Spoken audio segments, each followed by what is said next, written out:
BJP big heads తోటి ఆయనకి అలాగూ మంచి సత్సంబంధాలు ఉన్నాయి కాబట్టి నేరుగా ప్రైమ్ మినిస్టర్ ఛాంబర్లోకి తలుపు తట్టి నేరుగా లోపలికి వెళ్ళగలిగే స్వేచ్ఛ ఉంది కాబట్టి ఆయన అటు వెళ్ళే ఉన్న మార్గం ఆలోచిస్తున్నారు అనుకుంటున్నారు. మీరేమనుకుంటున్నారు?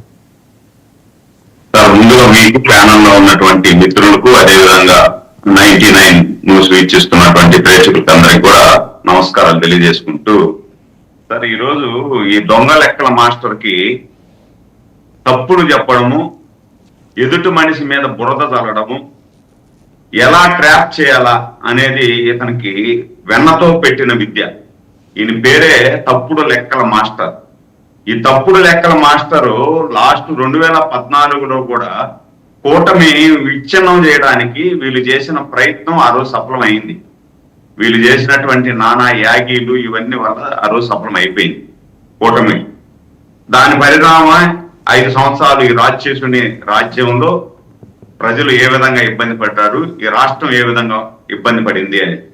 ఈ రోజు ఇతను ఎన్ని డ్రామాలు వేసినా, ఎన్ని నాటకాలు వేసినా ఎవ్వరూ నమ్మే పరిస్థితుల్లో లేదు. ఈరోజు పవన్ కళ్యాణ్ గారి మీద అమాంతంగా ఉన్నట్టుండి ఇతనికి ప్రేమ వచ్చేసి ఈరోజు పవన్ కళ్యాణ్ గారి గురించి పొగడుతున్నాడు. అంటే వీళ్ళు ఎన్నికలకు ముందు ఎన్ని మాట్లాడారు పవన్ కళ్యాణ్ గారిని, పవన్ కళ్యాణ్ గారి పార్టీని, పవన్ కళ్యాణ్ గారి వ్యక్తిగత జీవితాన్ని, ముక్కు పచ్చలారని పవన్ కళ్యాణ్ గారి బిడ్డల్ని గురించి కూడా ఎన్ని మాట్లాడారు ప్రపంచం అంతా చూసింది. ప్రపంచం అంతా చూసిన తర్వాత ఈ రోజు ఏదో తగుదునమ్మా అని చెప్పి విధి లేని పరిస్థితుల్లో ఈరోజు పోర్టును గురించి మాట్లాడుతూ నేనేదో పరువు నష్టం దావా వేస్తా, 75 సంవత్సరాల ముసలోడికి ఈ రాష్ట్రానికి అవసరం లేదు అని చెప్పి మాట్లాడుతున్నాడు. నేను అడుగుతున్నా ఈ పనికి మారిన పండు కోతిని, నీ వయసు ఎంత? నీ ముడ్డి కింద ఎంత వయసు పెట్టుకున్నావు? నువ్వు ఒక్క రోజన్నా పనిచేసావు ఈ రాష్ట్రానికి? 75 సంవత్సరాల నవ యువకుడు 18 గంటలు పనిచేస్తున్నాడు ఈ రాష్ట్రం కోసం. యువకుడి కంటే అద్భుతమైనటువంటి ప్రతిభ కనపరుస్తున్నారు, అంత యాక్టివ్ గా పనిచేస్తున్నారు. నువ్వు కూడా పనిచేస్తున్నావు యువకుడిలాగా. దేంట్లో వేరే విషయాల్లో పనిచేస్తున్నావు. వేరే విషయాలలో 67 సంవత్సరాలు గుడ్డి కింద పెట్టుకొని ఈ రోజు కూడా ఇంట్లో భార్యను పెట్టుకొని పరాయి స్త్రీలతో కులుకుతూ నువ్వు ఏం చేశావో ప్రపంచం అంతా చూసింది. సురేంద్ర నాయుడు గారు దాని మీద కోర్టు గ్యాగ్ ఆర్డర్ ఉంది. Let us not talk about that. తెలుసు కదా మీకు? అదే సార్, దాన్ని ఇతని జీవితమే ఫేక్ జీవితం. మీకు గుర్తుందా? మీకు గుర్తుందా సురేంద్ర నాయుడు గారు ఒక్క నిమిషం సురేంద్ర నాయుడు గారు ఒక్క నిమిషం మీరే మాట్లాడండి.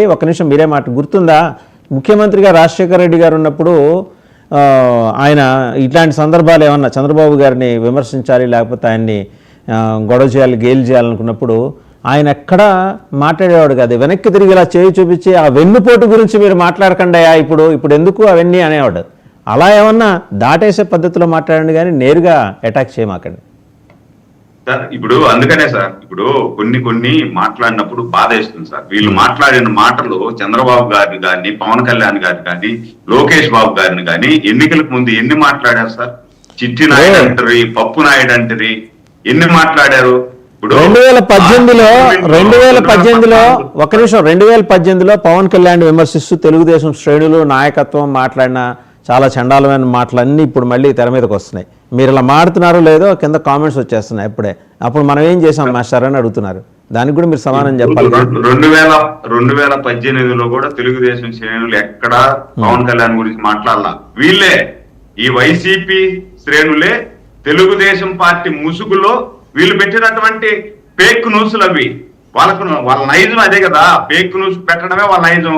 ఏ విధంగా అయితే ఈ రాష్ట్రంలో జగన్మోహన్ రెడ్డి గారికి ఎట్లా సూట్ కేసులు కంపెనీలు ఏ విధంగా పెట్టాలా, సెల్ కంపెనీలు ఏ విధంగా తయారు చేయాలా, ఎట్లా అధికారాన్ని అడ్డం పెట్టుకొని 100 కోట్ల ప్రజాధనాన్ని దోసేయాలా అనేది ఇతనికి తెలిసిన విధంగా ఎవరికి తెలియదు. ఇతను ట్రాప్ లో పడే కదా జగన్మోహన్ రెడ్డి గారు ఆ పరిస్థితి ఈ రోజు ఆ విధంగా తయారైంది.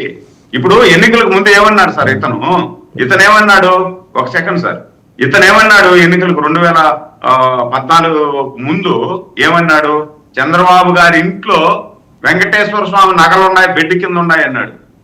అదే విధంగా డైమండ్, పచ్చ డైమండ్ అన్నాడు. ఇన్ని తప్పులు మాట్లాడినటువంటి మనిషి ఈ రోజు సచ్చీలుడైపోతారా? వేరే పార్టీలో చేర్చుకుంటారా ఇతన్ని? ఇతనేమో వెంపర్లాడుతున్నాడు, బీజేపీలో చేరాలని వెంపర్లాడుతున్నాడు. అదే విధంగా పవన్ కళ్యాణ్ తో సత్సంబంధాలు పెట్టుకొని పవన్ కళ్యాణ్ తో చేరాలని వెంపర్లాడుతున్నాడు. వీళ్ళు ఎన్ని ఎంపర్లాడినా ఎడొచ్చి చేరిపోయేదానికి ఎవరు డోర్లు తెరిచే పరిస్థితి లేరు కదా. ఎందుకంటే వీళ్ళు చేరినారంటే వీళ్ళ గబ్బు వాళ్ళకి అంటుకుంటది. ఎందుకు మాట్లాడేది ఇది? ఇప్పుడు మీరు మాట్లాడారు సార్, ఇప్పుడు రేపు నెల నుండి ఈ నెల నుండి మేము ప్రజల్లోకి వస్తాము, ప్రజల్లో బాగోగులు చూస్తాము అంటున్నారు. సంతోషం, రాండి. మీరు ఎట్లా 11 సీట్లు వచ్చి అసెంబ్లీలోకి రాలేకపోయారు, ప్రజల్లోకన్నా రాండి. ప్రజల్లో వచ్చి చూడండి. మీరు ముంచేసినటువంటి పోలవరం ఏ విధంగా ఉందో చూడండి. మీరు కూల్చేసినటువంటి అమరావతి ఏ విధంగా పరుగులు పెడతా ఉందో మహేష్ గారి దగ్గరికి వెళ్దాం. ఎంత సంతోషంగా ఉండాలో చూడండి. మహేష్ గారి దగ్గరికి వెళ్దాం, మళ్ళీ వస్తాను. రైతాంగం ఏ విధంగా ఈ రోజు నాయుడు గారు మళ్ళీ వస్తా ఒకసారి. మెరుపుల్ మహేష్ గారి దగ్గరికి వెళ్దాం అండి. అది మాట్లాడండి. అది మాట్లాడకుండా మీరు 75 సంవత్సరాలు వస్తా మళ్ళీ మీ దగ్గరికి వస్తా. కూడా మరుపుల మహేష్ గారు. సో నిన్న సాయిరెడ్డి గారు ట్వీట్ చేశారు. ట్వీట్ చేస్తూ పవన్ బెస్ట్, లోకేష్ చంద్రబాబు బెస్ట్ అంటూ ఒక ట్విస్ట్ ఇచ్చారు. దాని వెనకాల న్యాచురల్గా ఆయనకు ఒక స్ట్రాటజీ ఉంటుంది. బీజేపీ హెడ్ క్వార్టర్స్తో ఆయనకున్న సన్నిహిత సంబంధాలు. సో అటు నుంచి ఇటు వెళ్ళటం కోసం అండ్ డివిజన్ తీసుకురావడం కోసం, కూటమిలో డివిజన్ తీసుకురావడం కోసం న్యాచురల్ ప్రతిపక్షాలు అలాంటి ఎత్తుగడలు ఎప్పుడూ వేస్తూ ఉంటాయి. ఇవన్నీ